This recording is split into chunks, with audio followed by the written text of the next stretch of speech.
자, 오늘 저와 여러분들이 함께 나누실 말씀은 창세기 39장 20절서부터 23절까지 말씀입니다. 창세기 39장 20절서부터 23절까지 말씀 앞에 보시고 우리말 성경으로 저와 여러분들이 하나님의 말씀을 한 목소리로 같이 읽으시겠습니다. 요셉의 주인은 요셉을 데려다가 왕의 죄수를 가두는 감옥에 집어넣었습니다. 요셉은 감옥에 갇혔습니다. 그러나 여호와께서 요셉과 함께 하셨고 그에게 자비를 베푸셔서 요셉을 간수의 마음에 들게 하셨습니다. 간수는 요셉에게 감옥에 있는 모든 사람들과 거기에서 이루어지는 모든 일들을 다 맡겼습니다. 간수는 요셉이 맡은 모든 것에 대해 조금도 간섭하지 않았습니다. 이는 여호와께서 요셉과 함께 하셔서 그가 하는 일마다 형통하게 하셨기 때문입니다. 아멘. 할렐루야. 자, 여러분 한 주간 동안 평안들 하셨습니까? 예. 자, 우리가 지지난주에 살펴본 것과 같이 창세기 37장부터 시작되는 요셉의 이야기는 야곱의 이야기는 이러합니다 라는 소개와 함께 시작이 됩니다. 야곱의 이야기라는 것은 야곱에게 주어졌던 축복이 어떻게 실현되어 가는지에 대한 이야기라고 말씀을 드렸습니다. 그렇게 야곱에게 주어졌던 하나님의 계획이 어떻게 그의 아들인 요셉을 통해서 이루어지고 있는지를 보여주고 있는 것입니다. 그래서 요셉의 이야기는 요셉이 가졌던 비전과 그의 꿈을 그가 잘 인내하고 견디며 이루어간 요셉의 꿈의 비전의 실현의 이야기가 아니라 오히려 그가 가졌던 그의 꿈과 비전은 무너지고 그의 삶에서 하나님의 뜻과 비전만이 이루어지는 그런 이야기인 것입니다. 37장에서 요셉의 이야기가 나오다가 갑자기 38장에서 세 아들과 며느리를 둔 노년의 유다의 이야기가 나오고 39장에서 다시금 요셉의 이야기로 돌아갑니다. 그래서 어떤 이들은 38장에 나오는 유다의 이야기가 뜬금이 없다고 말하면서 이것은 후대에 짜집기가 되어 들어간 이야기다라고 말하기도 합니다. 근데 아닙니다. 지난주에도 말씀드렸듯이 야곱의 이야기, 야곱의 축복의 이야기가 요셉을 거쳐서 유다에게로 내려가며 그것이 실로가 오시기까지 바로 예수 그리스도에게로 이어짐을 설명하기 위해서 야곱에게 주어진 축복의 내용과 정확하게 일치하는 요셉의 꿈 이야기가 곧바로 이어지고 그 뒤를 이어서 유다의 이야기가 나오는 것입니다. 예수 그리스도를 품은 집안 족속이죠. 동시에 야곱에게 주어진 축복의 실체인 예수 그리스도의 삶을 이 세상에 증거하는 삶이 바로 이집트에서 모진 고난을 당하는 요셉의 삶이었고 그 메시아 예수 그리스도를 자신 안에 품은 성도들의 삶은 이 세상에서 어떤 모습으로 나타나는지를 보여주는 삶이 바로 창녀의 자리로 내려간 유다의 며느리 다말의 이야기인 것입니다. 형제들에 의해서 세상을 상징하는 이집트로 팔려가서 거기서 모진 고난을 당하며 그 모든 고난을 이겨내고 자신을 팔아버린 형제들의 생명을 구원하는 요셉의 모습은 장차 하나님을 배신한 모든 이들을 구원하시는 메시아 예수 그리스도의 모습을 고스란히 세상에 보여주고 있는 것입니다. 그리고 그 예수를 품은 여인으로서 가장 낮은 자리인 창녀의 자리로 내려가서 자신의 모든 자존심을 버리고 참고 인내하며 메시아를 품고 잉태해내는 다말의 모습은 이 땅을 살면서 자신의 모든 것을 버리고 세상의 작은 예수들을 잉태해내야 하는 교회, 성도들의 삶의 모습이 이 세상에서 어떤 모습으로 드러나는지를 보여주고 있는 것입니다. 그렇게 저와 여러분들, 예수 그리스도의 십자가의 고난을 통해 잉태되어서 성도로 거듭나게 된 사람들이 바로 저와 여러분들입니다. 그래서 저와 여러분들은 다시금 이 땅의 작은 예수들을 잉태하기 위해 해산의 수고를 하는 사람들인 것입니다. 아기를 임신한 엄마는 그 아기를 품고 자신을 희생해 갑니다. 아기가 자랄수록 엄마의 모든 장기는 눌리고 위로 올라갑니다. 좋아하는 음식도 바뀝니다. 전에는 전혀 좋아하지도 않던 것을 먹고 싶어 하죠. 자신이 원하는 것이 아닌 아기가 원하는 바대로 엄마의 입맛이 따라갑니다. 그렇게 엄마의 모든 것이 아기에게 맞추어지고 엄마가 죽음의 고통을 경험하며 아기를 잉태해냅니다. 그렇게 죽을 것 같은 고통을 겪으며 아기를 잉태했음에도 불구하고 엄마는 그 아기를 안고 인생 최고의 기쁨을 경험하게 되는 것입니다. 저와 여러분들의 삶의 목적은 이 땅의 작은 예수들을 잉태해내는 것입니다. 그것을 위해 산모가 10개월 동안 자기가 부인되는 과정을 겪듯이 저와 여러분들은 세상을 향한 우리들의 욕심과 욕망, 그리고 늘 내가 우선이던 내 중심이던 삶이 부인되는 과정을 겪게 되는 것입니다. 이것이 sanctification, 성화의 과정인 거예요. 성도들이 겪는 고난들은 십자가의 길을 가면서 눈에 보이는 이 세상의 것들을 하나씩 놓아가는, 더 이상 자기 자신을 신뢰하지 않고 자신이 바랬던 세상의 꿈들을 하나씩 접어가는 성도들에게 나타나는 필연임을 성경은 우리들에게 분명하게 증거하고 있는 겁니다. 그 고난을 통과하면서 성도들은 자신의 꿈은 삭제되어 가고 하나님의 뜻이 그의 삶에서 이루어지게 되는 것입니다. 요셉의 삶이 보여주시는 것이 바로 그것이죠. 요셉의 삶에 하나님의 뜻은 그를 통해 그의 형제들과 그의 후손들의 생명이 지켜지는 것, 그들이 살아나는 것, 이것이었습니다. 자, 시편 105편 17절서부터 19절까지 말씀 우리말 성경으로 같이 읽으시겠습니다. 그러나 그들 앞에 한 사람을 보내셨으니 노예로 팔렸던 요셉이다. 그들은 그의 발을 착고로 상하게 했고 목에는 쇠사슬을 채웠지만 여호와의 말씀이 이루어질 때까지 말씀이 그를 연단했다. 아멘. 자, 이 말씀을 보시면 요셉이 당했던, 그가 겪었던 모든 어려움들을 무엇이라고 정의하고 있어요? 여호와의 말씀이, 하나님의 뜻과 계획이 그의 삶에서 이루어지도록 말씀이 그를 연단한 것이라고 정의합니다. 그들 앞에 미리 한 사람을 보내셨다라고 말씀하시죠? 그들이 누구입니까? 야곱과 그의 가족들이죠. 더 크게 말하면 야곱, 이스라엘의 후손들입니다.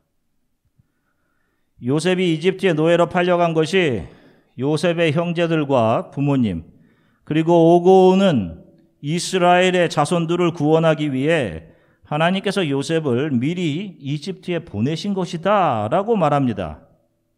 하나님께서 하신 일이다 라고 합니다. 그들과 그들의 후손을 살려내시는 하나님의 뜻이죠. 그러므로 성도의 삶에 우연이나 무의미한 것은 하나도 없습니다. 우리는 모든 것이 내 생각대로 되고 내 생각대로 일이 잘 풀리기를 바라죠. 그런 것을 success, 만사형통이라고 생각합니다. 그러나 성경이 말하는 형통은 하나님의 뜻이 이루어지기 위해 자기가 부인되고 자기 자신의 꿈이 해체되는 것, 바로 그 과정을 형통이라고 하는 거예요. 여러분들의 가장 낮은 자리로 내려가 내 삶에 예수 그리스도가 없으면 살 수가 없습니다 하는 자리로 내려갈 때까지 여러분들을 낮추시는 그 과정을 성경은 형통이라고 하는 것입니다. 요셉은 사랑하던 가족, 형제들에게 배신을 당해서 노예로 끌려가죠. 애굽 왕 바로의 신하인 보디발의 집에서 일합니다. 그래서 그의 신임을 얻고 가정 총무가 됩니다. 그런데 그 집 주인 여자가 요셉을 유혹하죠. 주인을 섬기는 자였기에 주인에게 충성합니다. 그래서 주인의 부인의 유혹을 뿌리칩니다. 그러자 찾아온 것은 복이 아니라 억울한 모함과 감옥살이. 우리가 생각하는 만사 형통과는 거리가 먼 것입니다. 그런데 성경은 요셉이 당하게 되는 어려운 순간마다 여호와께서 요셉과 함께 하셨다라고 말씀합니다. 창세기 39장 2절 말씀 한 목소리로 같이 읽으시겠습니다. 여호와께서 요셉과 함께 하심으로 요셉은 형통하게 됐습니다. 요셉은 이집트 사람인 주인의 집에 머물렀습니다. 아멘. 보세요. 자, 보디발의 집에 머물렀는데 누가 함께 하신 것이다라고 합니까? 여호와께서. 자, 그러면 여러분 잘 한번 생각해 보세요. 우리가 일반적으로 생각할 때 그 상황 속에서 하나님께서 요셉과 함께 하셨다면, 아니 그를 노예 상태에서 끄집어 내셔서 집에 돌아가게 좀 집으로 돌려보내시던가, 아니면 최소한 보디발의 아내가 요셉을 유혹해서 그것을 뿌리쳤을 때 그 요셉이 좀 더 잘 되게 해주는 것, 이것이 하나님의 함께 하심의 증거가 아니겠습니까? 하나님이 함께 하셨다는데 요셉은 억울하게 최악의 감옥에 들어가게 됩니다. 누명을 쓰고. 게다가 한술 더 떠서 성경은 하나님이 요셉과 함께 하셔서 요셉이 형통하게 되었다라고 말합니다. 형통. 아까 말씀드렸던 것처럼 success입니다. 원하는 대로, 내가 원한 대로 이 세상에서 잘 되는 거 아닙니까? 응? 많은 사람들이 기도할 때 바라는 거 아니에요? 만사 형통. 뭐든지 잘 되는 것, 머리가 되고 꼬리가 되지 않게 해달라는 기도. 여러분, 이런 것들이 형통 아닌가요? 요셉이 형통하게 되었다고 성경은 분명히 말하는데 전혀 우리가 생각하는 형통과는 거리가 멀어 보인단 말입니다. 오히려 요셉의 인생은 더 꼬이는 것 같고 더 나락으로 떨어지는 것 같아. 상황이 안 좋아 보인단 말입니다. 창세기 39장 20절서부터 21절까지 말씀 같이 읽으시겠습니다. 요셉의 주인은 요셉을 데려다가 왕의 죄수를 가두는 감옥에 집어넣었습니다. 요셉은 감옥에 갇혔습니다. 그러나 여호와께서 요셉과 함께 하셨고 그에게 자비를 베푸셔서 요셉을 간수의 마음에 들게 하셨습니다. 아멘. 보세요. 억울하게 이제 감옥에 갇혔습니다. 그런데 성경은 그 상황 속에서도 누가 함께 하셨다? 요셉과? 라고 해요. 그러나 여호와께서 함께 하셨고. 아니, 하나님이 함께 하시면 거길 들어가지 말게 하셔야지. 감옥을 지키는 마음에 들게 하는 것이 여호와의 함께 하심에, 여러분 중에 누가 자유롭게 생활하는 것과 감옥에 들어가서 감옥 간수 마음에 드는 것 둘 중에 하나를 택하라고 한다면 후자를 택하실 분 있으세요?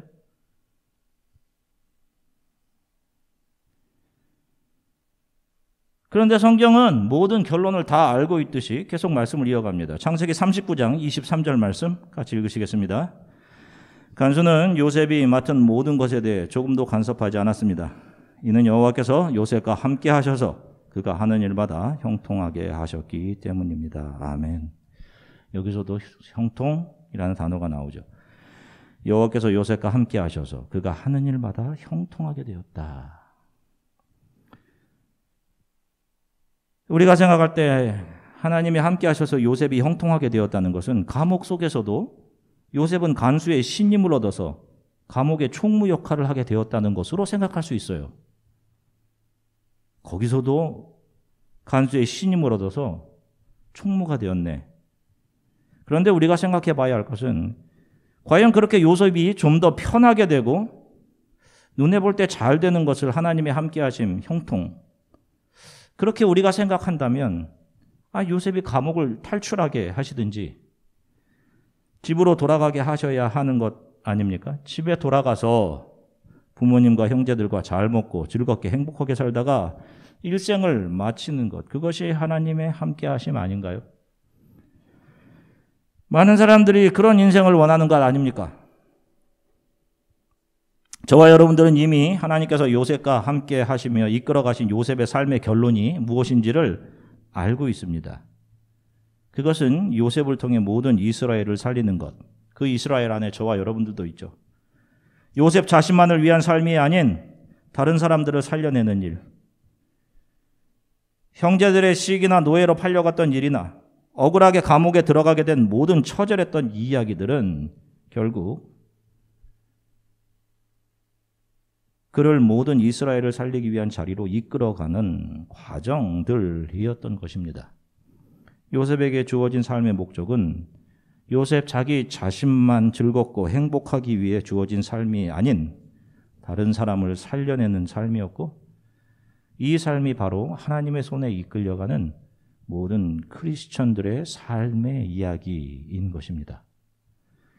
예수 그리스도에 의해 세상에서 건져내어져서 세상에 대해 죽고 예수 안에서 다시 살아나게 된 성도들은 더 이상 자기 자신만을 위한 삶이 아닌 다른 이들을 살려내는 삶을 살아가게 되는 것입니다.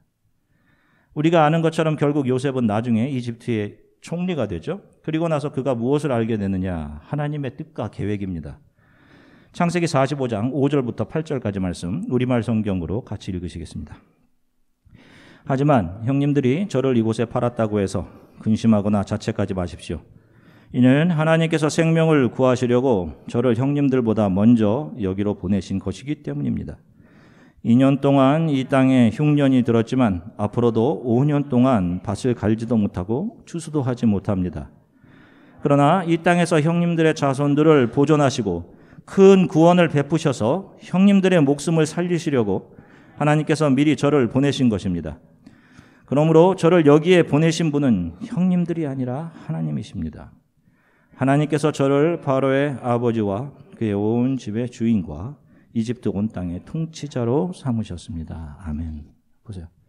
결국 하나님께서 매 순간 지독하게 힘든 요셉의 상황 속에서도 직접 개입하지 않으신 것처럼 보였지만 하나님께서는 요셉의 매 순간 요셉과 함께 하시면서 하나님께서 하신 일은 요셉이 이런 하나님의 뜻을 알아가도록 하시면서 자신이 처한 힘든 상황 속에서도 자신이 할 수 있는 최선의 일들, 바로 그 일들을 성실하게 최선을 다해 수행하게 하셨습니다.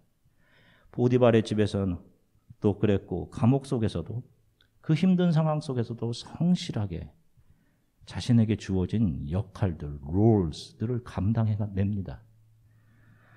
그 어려움의 순간들은 결국 그를 통해 수많은 사람들이 살아나게 되는 하나님의 계획, 뜻이 이루어지도록 하시기 위해 하나님께서 지나가게 하신 자리들이었어요. 그리고 그는 모든 일들이 생명을 구원하기 위한 하나님의 뜻이었음을 이해하게 됩니다. 그래서 형제들에게, 정말 용서할 수 없는 형제들이죠. 그 형제들에게 내가 이 자리에 있게 된 것은, 나를 이 자리에 있게 한 것은 나의 불굴의 의지가 아니라 또 형님들에 의해서가 아니라 하나님께서 하신 것입니다 라고 말하며 형제들을 가슴에 안을 수 있었던 겁니다. 예수 그리스도를 믿고 따르는 성도들은 자신이 있는 곳이 하나님의 부르심, 콜링이 이끌어가는 곳임을 믿는 사람들이에요. 지금 여러분들 누가 지금 이곳에 있게 하시는 거예요? 하나님의 부르심이. 그래서 그들은 어떠한 상황에 있든지 그곳에서 자신을 먼저 챙기고 그래서 누리고 즐기는 삶을 사는 것이 아니라 소명이 이끌어가는 그 자리에서 자신에게 주어진 역할들에 성실히 최선을 다합니다. 그래서 세상 사람들은 힘든 상황 속에서 오직 자기 자신만을 챙기고 내가 세상에서 가장 힘든 사람처럼 여기고 생각하는데, 크리스찬 성도들은 그 힘든 자리에서 다른 이들을 생각하고 공감하며 챙겨주고 돌아볼 수 있는 거예요. 세상에 속한 사람들이 나도 힘든데 하는 상황인데 그 상황 속에서 저 사람은 얼마나 힘들까, 이거를 생각하는 사람들이 크리스찬이에요. 왜? 우리가 죄인의 괴수 자리에서 예수 그리스도의 은혜를 경험했기 때문에 그런 겁니다. 가장 형편없는 괴수의 자리에서 은혜를 경험했기 때문에. 세상 사람들은 이 세상이 가치 있다고 정해놓은 것들을 많이 얻어내고 가지게 되고 자신의 비전과 꿈을 이루어가는 것을 성공, 석세스, 형통이라고 정의를 합니다. 그러나 하나님의 사람들에게 성공, 형통은 매 순간이 하나님께서 나를 이끌어 가시며 지나가는 곳임을 믿고 그것이 어떤 상황이든 내가 이해하기 어려운 상황이든 자신에게 맡겨진 역할들을 그곳에서 성실하게 수행하게 돼요. 바로 그것을 형통, 성공이라고 하는 거예요. 하나님께서 자신에게 주신 부르심, 콜링이 있음을 신뢰하고 오늘 나를 있게 하신 곳에서 자신에게 주어진 모든 역할들을 성실하게 최선을 다하는 것이 바로 하나님의 뜻이 이루어져 가는 과정이고 하나님의 함께 하심이며 형통인 것입니다. 안타까운 것은 예수를 믿는다고 하는 많은 사람들이 마치 예수님을 자신의 삶의 고통을 없애주는 페인킬러 정도로 여기며 살아가는 거예요. 무슨 페인 메디슨 정도로 예수 그리스도를 여기며 살아가는 거예요. 페인킬러는 그것이 필요 없어지는 상황을 위해 존재하는 겁니다.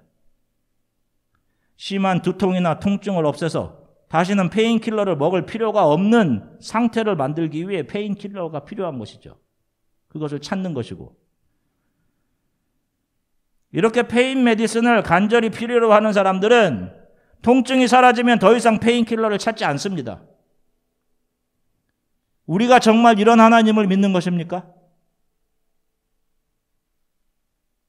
그런 하나님이 주시는 어떤 효능과 효과와 유익을 위해서 그분을 믿는 것입니까? 그렇게 자기가 원하는 것들이 만족하게 주어지면 그들에게는 더 이상 그것을 주시는 하나님이 필요 없게 되는 거예요. 다 자기가 잘나서 된 줄 알고 내가 누릴 자격이 있는 줄 알고 그리고 언젠가 자신의 욕망으로 인해서 욕심으로 인해서 삶이 또 힘들고 피곤해지고 아파지면 그때 또 페인킬러를 찾는 거예요. 예수를 찾는 거예요. 그때. 이것이 정말 신앙인가요?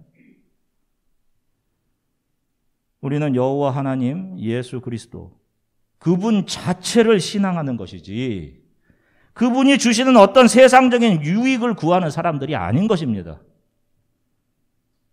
그래서 그분이 주시는 어떤 것도 나에게 선합니다. 주님 이것이 나에게 선합니다.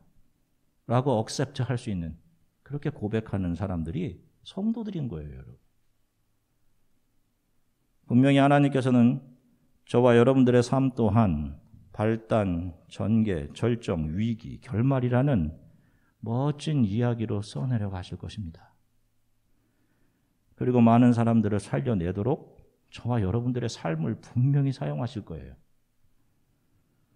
그 하나님의 뜻이 내 삶에 나타나도록 나의 만족과 유익을 위한 삶을 뒤로하고 오늘 주어진 모든 역할들에 충실하며 감사하며 성실하게 기쁨으로 하루를 살아가시길. 또 하나님께서 써가시는 이 위대한 구원의 스토리, 서사에 우리가 맡은 일들을 기쁨으로 감당하다가 하나님 앞에 서시게 되길 주 예수 그리스도의 이름으로 간절히 축원합니다. 잠시 기도하겠습니다. 우리 함께 좀 기도했으면 좋겠어요. 하나님 참 감사합니다. 예수 그리스도께서 그 높은 하늘 보좌에서 이 낮은 자리로 오셔서 십자가에서 당하신 고난으로 인해서 저희가 죽음에서 영원한 생명을 얻고 다시 살아났습니다. 우리를 품으시고 하나님의 자녀로 거듭나게 하시기 위해 주 예수께서 해산의 고통을 겪으셨습니다. 그 주님의 해산의 고통을 통해서 우리가 살아났습니다. 어떤 상황 속에 있다 하더라도 오늘 우리들에게 주어진 역할들에 성실히 최선을 다하며 하나님의 부르심이 우리의 삶을 이끌고 계신다는 사실을 신뢰하고 우리도 이 땅의 작은 예수들을 잉태해내기 위해 수고하고 인내하는 삶을 살아가게 하나님 도와주십시오. 우리들을 통해 많은 영혼들이 예수 안에서 영원한 생명을 얻게 되도록 하나님 도와주십시오. 예, 졸업한 청년들이 있습니다. 이곳에 와서 힘든 순간들을 잘 이겨내고 졸업하게 하셨으니 다음 길도 하나님께서 예비하시고 이끌어 가실 것을 믿습니다. 어느 곳에 가든지 예수 그리스도를 믿고 그분을 따르는 크리스천으로 살아가게 해주십시오. 또 우리 바울 형제가 17일을 또 수술하는데 여러분 우리 바울 형제를 위해서도 모든 수술이 잘 이루어지도록 하나님 도와주십시오. 우리 이렇게 기도 함께 여러분의 입을 열어서 잠시 함께 기도하도록 하겠습니다. 사랑해 주님 참 감사합니다. 사랑하는 성도들과 함께 하나님 말씀 나눌 수 있게 도와주셔서 참 감사합니다. 주님 그렇습니다. 그 높은 하늘 보좌에서 낮고 낮은 우리들을 긍휼히 여기셔서 우리들을 살려내시기 위해 예수께서 이 땅에 오셔서 그 모진 해산의 고통을 겪어내시며 우리를 살려내셨습니다. 우리를 하나님의 자녀로 잉태해내셨습니다. 우리들에게 영원한 생명을 주셨습니다. 감사합니다. 주님 어떠한 상황이 있더라도 오늘 우리들에게 주어진 하루가 하나님의 부르심이 우리를 이끌어 가시는 하루임을 신뢰하고 오늘 우리들에게 주어진 모든 역할들에 성실하게 최선을 다하며 우리도 이 땅의 작은 예수를 품고 그 작은 예수들을 잉태하기 위해 수고하고 인내하는 삶을 살아가게 해주십시오. 우리들을 통해 하나님 이 자리에서 함께 예배드리는 이들을 통해 많은 영혼들이 예수 안에서 영원한 생명을 얻게 되도록 하나님 도와주십시오. 또 졸업해서 이제 세상으로 나아가는 또 새롭게 진학하는 새로운 잡을 잡고 나아가는 그런 청년들이 있습니다. 또 새롭게 잡을 구하는 청년들도 있습니다. 이곳에 와서 공부 시작할 때 참으로 막막했을 것입니다. 그런데 하나님 이렇게 졸업하게 하셨으니